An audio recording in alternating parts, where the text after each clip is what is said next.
আমরা এই মুহূর্তে উপস্থিত হয়েছি ঝাড়খণ্ডের পাটমদা প্রখণ্ডের গোবরকুশি গ্রামের বামতার আখড়াতে। তো এখানে আজকে শ্রাবণ মাসের সোমবার, বাঙালি মতে তৃতীয় সোমবার এবং হিন্দি মতে প্রথম সোমবার রুদ্রাভিষেক হয়েছে। রুদ্রাভিষেক হওয়ার পরে ভান্ডারা ছিল। ভান্ডারার আয়োজন হওয়ার সঙ্গে সঙ্গেই একটা ভক্তি সঙ্গীত ভক্তিগীতির আয়োজন ছিল। তো এখানে বিশেষ ব্যক্তিবর্গ উপস্থিত আছেন, যারা টাটানগর থেকে এসছেন। তাদের কিছু বক্তব্য আমরা শুনে নেব।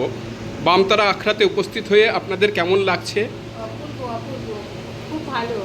এই আমরা দূর থেকে এসেছি, আজকে বাবার মাথায় মানে জল ঢালার জন্যই এসেছি। এই যে শিবলিঙ্গটা স্ফটিক শিবলিঙ্গ, হ্যাঁ, ওটাই বিশেষত আমাদের ঝাড়খণ্ডে নেই, এটাই দেখার মতন। আর এত সুন্দর পরিবেশ, একদম গ্রিনিশ পুরো জায়গাটা, খুব সুন্দর বাবার এটা। আর বাবার যেভাবে ফল দিয়ে ফুল দিয়ে যেভাবে আরাধনা হলো, মানে সেটা খুব দেখার মতো। খুব সুন্দর খুব সুন্দর, সবাই জল ফেলেছি খুব ভালো করে।